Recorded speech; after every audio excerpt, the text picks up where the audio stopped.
Pelo sinal da Santa Cruz, livrai-nos Deus, nosso Senhor, dos nossos inimigos, em nome do Pai, do Filho e do Espírito Santo. Amém. Nós começamos agora na igreja o tempo chamado de Peranum, hoje chamado de tempo comum. Tivemos semana passada a festa da Sagrada Família e agora os tempos depois da Epifania até chegarmos à preparação para a Quaresma. Esse ano vai começar ali pelo dia 21, 22 de fevereiro. E a igreja começa então nesse período de manifestar a glória de Cristo. Cristo manifestou a sua glória aos Reis Magos, dia 6 de janeiro, manifesta a glória no dia 13 com o seu batismo, sexta-feira, e hoje começa a manifestar a sua glória de modo mais público, já com os seus discípulos, transformando a água em vinho numa festa de casamento. A presença de Maria e Jesus naquela festa de casamento mostra duas coisas, entre outras. Primeiro, a presença de Jesus e Maria na instituição matrimônio como tal. Entre cristãos, o matrimônio é um sacramento, não pode haver matrimônio sem que seja sacramento. Quer dizer, tem que ser um matrimônio em Jesus. E se é em Jesus, com Maria. De modo que a presença de Jesus e Maria naquele casamento de Caná é a presença de Jesus no casamento de todos vocês. E o casamento vai ser melhor na medida em que tiverem com Jesus e Maria. E na medida em que vocês se afastam de Jesus e de Maria na vida matrimonial, mais o casamento vai perdendo seu sentido e, evidentemente, as coisas pioram, ficam piores, ficam ruins, melhor dizendo. Também a presença de Jesus e Maria naquele casamento é uma maneira de santificar as festas. Você pode pensar que a festa é uma coisa errada, uma diversão, um passeio, um encontro de pessoas, juntar um grupo de pessoas na sua casa para festejar, para se alegrar. Isso faz bem para o espírito. E a própria presença de Jesus e Maria lá no casamento, que era uma festa, onde até bebiam vinho e tudo, comiam bastante, dançavam, é também uma presença de Jesus e Maria na festa, mostrando que a festa não é errada em si, o festejar, mas tem que ser com a presença de Deus. Se você não põe a presença de Deus na sua festa, você vai colocar a presença do inimigo. Mas não é sobre esses pontos que eu quero tratar na homilia de hoje. Vou tratar de outro ponto, um pouquinho diferente, dentro também desta linha.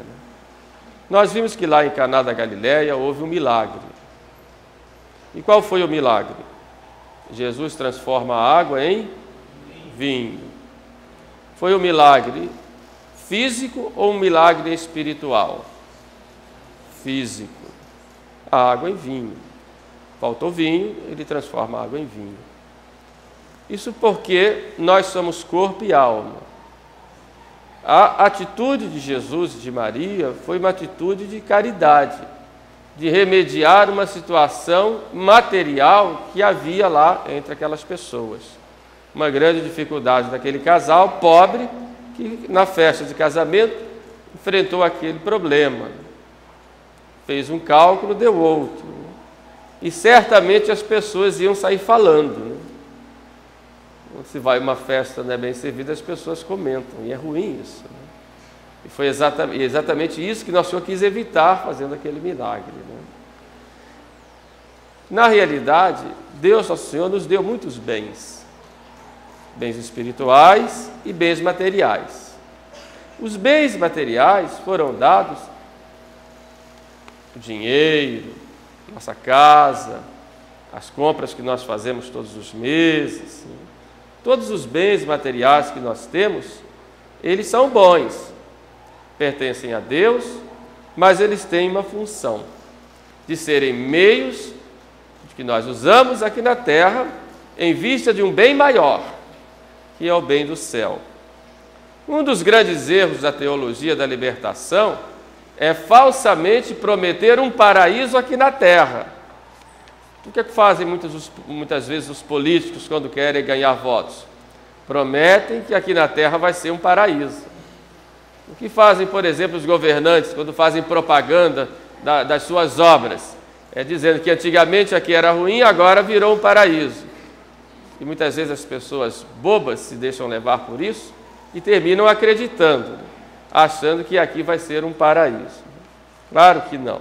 Paraíso nunca vai ser aqui. Paraíso é que foi perdido pelo pecado. Mas os bens materiais, nós precisamos deles, inclusive para vivermos dignamente. E temos que usar para um bem maior, que é o bem espiritual.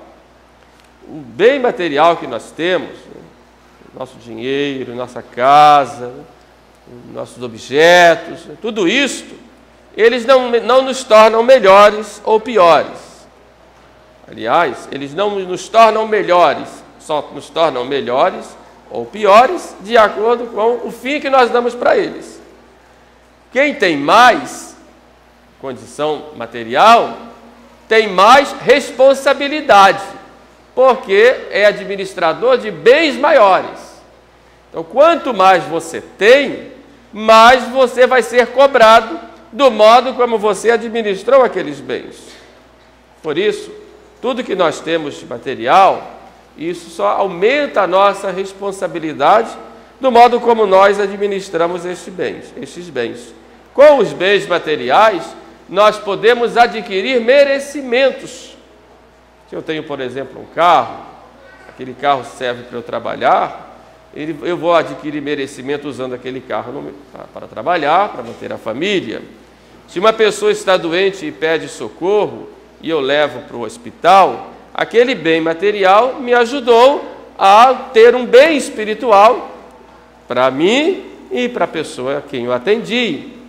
E daí por diante, todos os bens materiais, eles são para nós adquirirmos merecimentos espirituais, é claro, porque todo merecimento é espiritual, para eu poder alcançar a vida eterna. Então esse é o uso que nós devemos fazer de todo bem material que nós temos, seja muito ou seja pouco. Quanto mais eu tenho, mais responsabilidade eu vou ter para administrar aqueles bens. Se eu tenho pouquinho, se eu tenho uma choupana e moro naquela choupana, eu sou responsável por ali, vou ter que usar aquilo para o bem, eu vou ter que adquirir merecimentos para aquilo, até pelo sofrimento, tendo paciência, procurando crescer mais no amor de Deus, tendo cada vez mais desapego das coisas, e é mais fácil ter.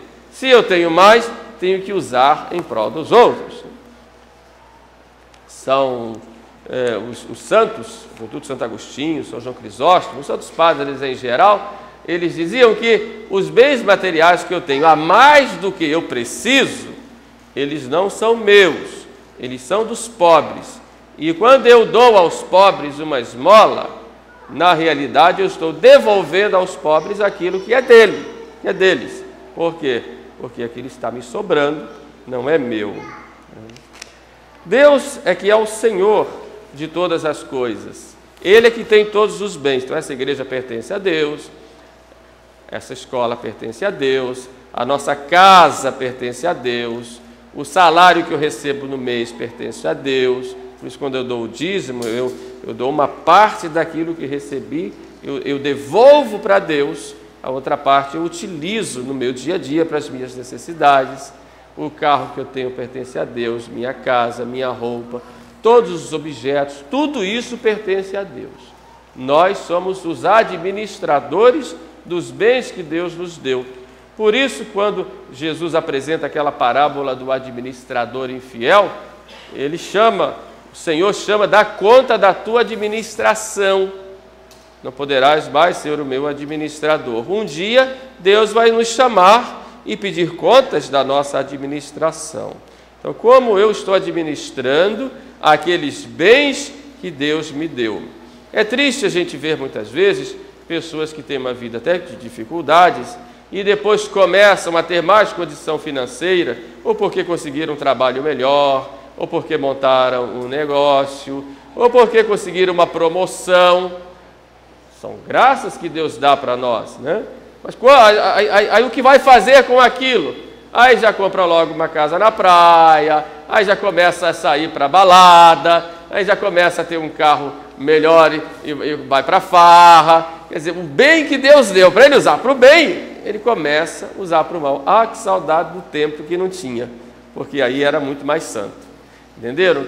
Não quer dizer que não tenha, mas use para o bem. Use não para ofender a Deus, mas use para a sua santificação e a santificação do outro. Então, mesmo que você tenha um lugar que você vai descansar, vá para lá, mas não vá pecar. Não vá pecar, vai fazer o bem.